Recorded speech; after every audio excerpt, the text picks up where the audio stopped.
दोस्तों लगातार हम अपने चैनल के माध्यम से आपको सिद्ध साधु संतों के दर्शन करवाते आ रहे हैं। इसी कड़ी में आज आपको लेकर आए हम चित्र जंगलों के अंदर, और यहाँ पर एक बाल संत के हमें दर्शन हुए हैं। आपको भी उनके दर्शन करवाएंगे और उनसे जानेंगे कि वो कैसे भक्ति साधना करते हैं। तो आप हमारे साथ वीडियो के अंत तक ज़रूर बने रहिएगा। सीताराम आइए, राजा राम आइए, आके भोजन का भोग लगा जाइए। सीताराम आइए, राजा राम आइए, आके वीरगढ़ मैया में भोग लगा जाइए। सीताराम आइए, राजा राम आइए, आके रूखी रोटी का भोग लगा जाइए। बताया गया कि उनको प्रेम करना चाहिए। जब उनसे प्रेम करने लगेंगे तो बताया गया कि ऑटोमेटिक उनको परमात्मा की भक्ति और साधना उनको ऑटोमेटिक होती चालू हो जाएगी। जब भगवान प्रसन्न नहीं होंगे, उसको दर्शन नहीं देंगे, तो उसको ऑटोमेटिक लगेगा कि अभी मैं अन्न त्यागा हूँ। कुछ दिन और नहीं, जब वो दर्शन देगा उसको लगेगा क्या भगवान दर्शन नहीं दे, मैं पानी छाड़ दे। जैसे भक्त प्रहलाद थे कि प्रेम का करना सहज न समझो कि मुश्किल प्रेम का करना है। करना चाहे प्रेम राम से, फिर क्या मौत से डरना है। आगी नहीं चाहे पत्थरा पर से, प्रेमी जन नहीं को समझो, जो बेधड़क उसी पर कूद पड़े।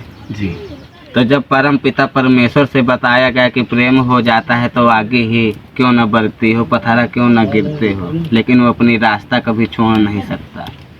उसको कितना भी बड़ा कष्ट क्यों न हो। मैया तोरी गैल में लंबा है पेड़ खजूर का, जो चाहे तो मीठे फल चखे, गिरे तो चखना चूर हो जाए।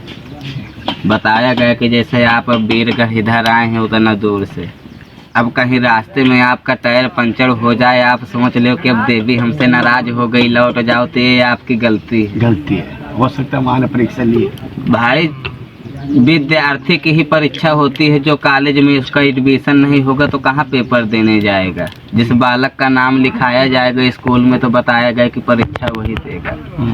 इसी प्रकार भक्त है जो परम पिता परमेश्वर से आदि शक्ति जगत जननी वीरगढ़ मैया से जुड़ता है, तो उससे आदि शक्ति जगत जननी वीरगढ़ मैया भी बताया गया जुड़ जाते हैं। इसी प्रकार से जैसे हम माता के पास आए, किसी के कांटा लग गया तो उसको ये नहीं समझ लेना चाहिए कि मैया मेरा काम नहीं किया, मैया मुझसे दुष्ट हो गई। हो सकता है कि मैया हमारी परीक्षा ले रही है ना, कि हम गिर पड़े हैं, टेहुना फूट गए, तो ये नहीं, टेहुना भले फूट गया। जो भक्त होगा और मैया से प्रेम करता होगा, उसको कितना भी बड़ा कष्ट क्यों ना पड़े, लेकिन वो जाते जाते मैया के पास जरूर पहुंच जाएगा। और जो आदमी कष्ट में बताया गया कि मैया के पास भैया पहुंच जाएगा, तो उसको कभी ज़िंदगी में दोबारा कष्ट नहीं मिल सकता। क्योंकि बताए थे कि मज़ा में और आनंद में और स्वाद में, तीनों में फ़र्क है। स्वाद बताया गया कि जीभ लेती है, और मज़ा बताया गया कि ये शरीर लेता है, और आनंद बताया गया कि आत्मा लूटती है ना। तो अगर आनंद लेना है तो हमको जगत जननी वीरगढ़ मैया से जुड़ना है। अगर मज़ा लेना है तो फिर संसार की माया में जुड़ जाना है। और अगर स्वाद उत्पन्न करना है तो भी बताया गया किसी संसार में। और आनंद केवल बताया गया कि जगत जननी शक्ति मैया के ही पास है, बाकी और कहीं नहीं। प्रथमे नार्जिते विद्या द्वितीयम धनम करिष्ये। तीसरेपन में बताया गया कि भक्ति कर लेना चाहिए। 18 साल 22 साल के पहले बताया गया कि बालक को जो है तो सिर्फ विद्या कमाना चाहिए, उसको दूसरा काम नहीं करना चाहिए। दूसरी बात बताया गया कि 22 साल के बाद उसको 44 साल तक, 45-50 साल तक बढ़िया धन कमा लेना चाहिए। अब 50 के बाद उसको बताया गया कि 60-70 साल की उम्र तक उसको सिर्फ भक्ति कमाना चाहिए। अगर 3 में उसके पास एक भी चीज़ नहीं है तो वो बताया गया कि संसार में इधर भी दुखी रहेगा, और अंत में बताया गया कि नरक हो जाएगा। आवागमन से मुक्ति पाना है तो हमारे गुरुजी बोले हैं कि पाप और पुण्य से हमसे दोनों से मतलब नहीं रखना। पाप पुण्य का मतलब कि हमको दान से भी मतलब नहीं रखना, गए दान से भी मतलब नहीं रखना, न पापे से हमें मतलब आना, पुण्य से मतलब, वही आवागमन से मुक्ति पाता है। और नहीं इसी 84 में बताया गया कि पाप वाला और पुण्य वाला इसी 84 में सब टंगे रहते हैं। ये दोनों ही बंधन का कारण है। बंधन का कारण है। अगर आवागमन से मुक्ति पाना है तो सिर्फ काल निरंजन महाकाल को जपिए, जो परम पिता परमेश्वर है वो कभी दिखता नहीं। हाथ नहीं, पाँव नहीं, रूप नहीं रेखा, मानुष के क्या चलाओ जही शिव नहीं देखा। ये शिव भी बताया गया कि उसको नहीं देख पाया। आप हमारी तुम्हारी क्या बात है, उसको तो कोई परमात्मा नहीं देख पाया। उसका नाम समय है कि समय जो है तो शंकर भगवान के ऊपर पड़ जाता है। भस्मासुर का वरदान दे दिन तला वह के पाछे लाग गए तो उनका भी समय खराब हो गया। उनका बाप समय है। तो सबसे बड़ी चीज जो अपने समय से चलता है, कोई भी कार्य उसको कहते हैं नेम। 4 बजे जगना है तो जगना है, 10 बजे भोजन करना है तो करना है, 11 नहीं बजना चाहिए। उसका नाम समय है, उसी का नाम नेम है, उसी का नाम संयम है। जो अपने संयम से चलता है उसको न कभी कोई रोग हो सकता, न उसको किसी भी प्रकार की कमी नहीं हो सकती, जो अपना संयम बरकरार करके रखेगा। ये हमारे गुरु जी बताए। अच्छा, तो जीवन में जो है तो बहुत बड़ी घटना है, ऐसी बात नहीं है, लेकिन बताया गया कि अपनी बड़ाई बताने से ही कोई बहुत बड़ा नहीं बन सकता। अब हम अपना स्वयं आपको बताते रहें तो इससे कोई मतलब नहीं है। लेकिन अभी इसी 7 दिन के भीतर इस मैया का प्रत्यक्ष प्रमाण है कि हमको शंकर जी सकरों में भंडारा करना था। नहीं बताया बजरंग बली? जी। तो एक गांव में गए हम, तो एक जगह थोड़ी बैठ गए भाई, 5 मिनट 10 मिनट के लिए। भाई कहना था सभी को कि आ जाना।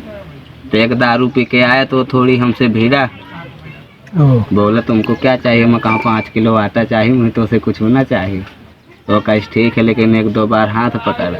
लेकिन हम उसको बताए, उधर से हमको आए हुए आधा घंटा नहीं हुआ। उसके बाद उसका 15-20 मिनट बाद समझ लो कि मैया, हम नहीं बताते लेकिन मैया उसका समझ लो, वह गाँव के बताएं, पता नहीं उसको क्या हो गया।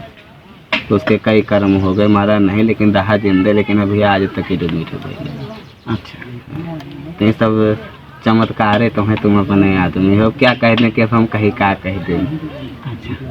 और महाराज जी, जैसे एक चीज़ जाना था, जैसे आपने नंगे पैर घूमते हो पूरे जंगल में देखा हूँ, आपने पिछली बार भी बताया था, तो ये क्या भाव है कि आपने चंपल या कुछ शूज पहनने का छोड़ दिया, क्या भाव है? भाई ये हुआ कि अब जब पूरा शरीर ही उसके, भाई तेरा तुझको अर्पण क्या लागे मेरा।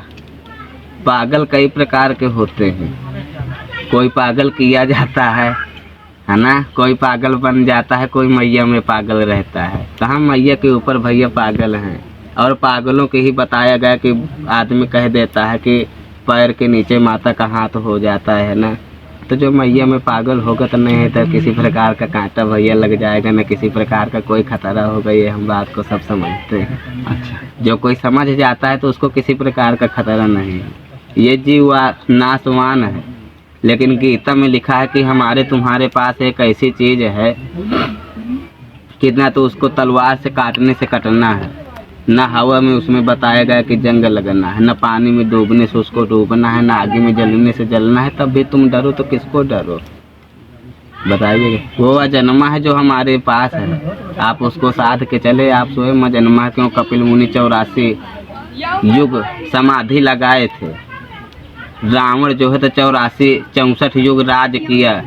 कोई संत हमको ये बता दे कि कौन से युग में राम ने अवतार लिया। भाई 4 युग होते हैं, कलयुग, सतयुग, त्रेता, द्वापर, कलयुग। 64 युग ही राज आके तो पता नहीं कि कितने युग न निकल गए हुए हैं। कौन द्वापर मोह जन्म लेन, कौने त्रेता में राम जी आए, इसका कोई अनुभव नहीं है। और न इसका कोई अनुभव है कि यही कल काल में भगवान का जन्म ले कहीं। यह तरह के कई जो कल युग निकल के ना कितने निकल जाए, कोई ठिकाना नहीं है। आप अपने ऊपर निर्भर रहिए, परमात्मा पर हित हमेशा लगे रहिए, तो आपको किसी न किसी दिन परमात्मा से मुलाकात जरूर हो जाएगी। जैसे तुलसीदास, वो स्वयं जो है परहित में हमेशा लगे थे, तो एक दिन राम जी को स्वयं उनके पास आके दर्शन देना पड़ा। महाराज जी, जैसे एक चीज़ देखा हूँ कि हमें जो नियुक्त है, कोई नए साधक होता है, उसकी सबसे बड़ी एक संघर्ष होता है, माया होती है ब्रह्मचारी खंडित होने से बचाना। और जैसे कि आप बाल संत है, बच्चापन से, और आपका ब्रह्मचर्य अखंड है, तो आप ब्रह्मचर्य को संयम कैसे कर पाते हो? और ब्रह्मचारी की दिनचर्या किस प्रकार की रहती है और किस प्रकार का खान पान रखते हो महाराज जी? अब हमारा जो है तो इसमें बहुत बड़ी चीज़ें हैं। अब ब्रह्मचर्य जो है तो स्वयं कोई अपने से सोच ले तो वो कर नहीं सकता। लेकिन करना उसी को पड़ता है। अभी ये भी नहीं है कि भगवान कराता है, नहीं, भगवान कभी ये नहीं बोलता कि तू एक लोटा जल मुझको चढ़ा दे, जी। है ना। करने कई सब भय ब्रह्मा विष्णु महेश। जब उसकी सोच हो जाती है कि मानुष से मुनि होता है, कि मुनि से देवा हो, या देवा से प्रभु आप भय, कि फिर मानुष नहीं हो, है ना। जब एक इंसान की मति पलट जाएगी, भाई किसी को नौकरी करना है तो अपना पढ़ाई करेगा, नौकरी वाले कि मैं डॉक्टर बन जाऊँ, मिलिट्री में आ जाऊँ। लेकिन जिसको मैया से प्रेम है, मैया की पढ़ाई है, मैया की नौकरी करना है, तो उसको किसी चीज़ से चाचा इधर मतलब नहीं रहता। अच्छा। तो ऑटोमेटिक वो त्याग कराती रहती है, किसी चीज़ को आपको अनुभव नहीं होगा। हम जब 14 साल की उम्र के थे तो हम अपनी पढ़ाई नहीं बताते। 14 साल की उम्र का लड़का बोल नहीं पाता, ज़्यादा से ज़्यादा 3 तक पहाड़ा नहीं पढ़ पाएगा, तो मैया की तो सोच रखना बहुत दूर की बात है। लेकिन 14 साल की उम्र में हम भैया छाती में जवा अपने लिए थे, 9 दिन बवाए थे। अब उसके बाद ही हमारी साधना चालू हो गई। फिर बढ़िया पंचगनी तापते हैं, 5 आदमी और संत जो है तो अपना दूसरे हिसाब से, लेकिन हमारा दूसरा हिसाब रहेगा। इसी प्रकार से यही सब सद बता क्या दे कि संयम, अपने संयम से चलो तो कोई भी चीज़ भगवान सध जाता है, ये तो आदमी क्यों नहीं सधेगा। साधना पड़ेगा, किसी भी चीज़ को करना है। अगर भगवान को पाना है तो भक्त सोचने लगता है कि मुझसे कोई गलती ना हो, हुआ वाली है अगर गलती, लेकिन वो ये भी सोचता है कि मैं करो ना, वो गलती से कैसे आ जाएगा। अगर उसको परमात्मा से मतलब है और अगर उसको आदमी से मतलब है तो बार बार गलती करेगा, एक बार की बात नहीं है। जो एक बार गलती कर दे और फिर सुधर जाए तो वही संत है। तो हम जो है तो सब चाचा देख लिए हैं इस संसार को कि कौन संसार किस तरह का है। हम भी एक अपने घर के बड़े घराने के हैं, करीबन 650 बीघा जमीन थी हमारे घर में। थोड़ी बहुत नहीं, मैया की तरह से करोड़ों रुपए का अरबों रुपए की, करोड़ों की बात छाड़ो।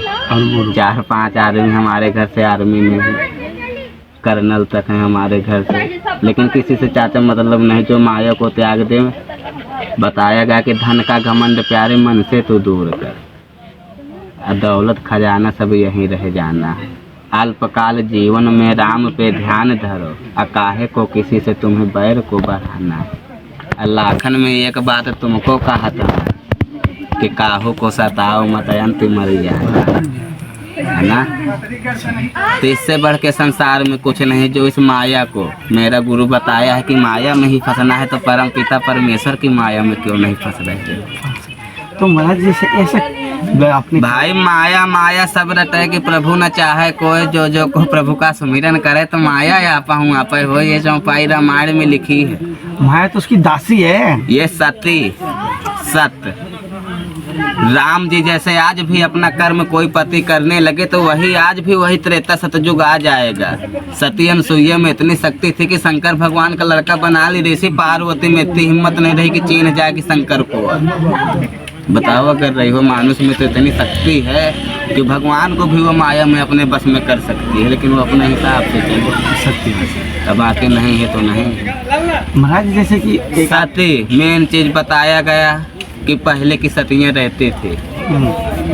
सती माया माया सब रहता है कि प्रभु न चाहे कोई, जो कोई प्रभु का सुमिरन करे तो माया या पहूँ।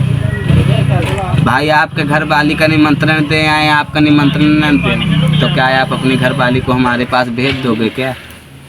मैं तो स्पष्ट जानता हूँ, है ना। इसी प्रकार लक्ष्मी को 24 घंटा पुकारते हो, लेकिन विष्णु भगवान को कोई याद नहीं करता। जो ब्राह्मण उसको गुरु मंत्र भी दे देते हैं, ओम नमो भगवते वासुदेवाय नमः। बताओ अगर गलत कहता हूँ। सत्य पहले देते हैं। तो लक्ष्मी को लक्ष्मी, एक ग्रह लक्ष्मी, एक महालक्ष्मी और एक लक्ष्मी, ये 3 हैं। लेकिन लक्ष्मी के 2 गुण हैं, एक लक्ष्मी एक को लक्ष्मी।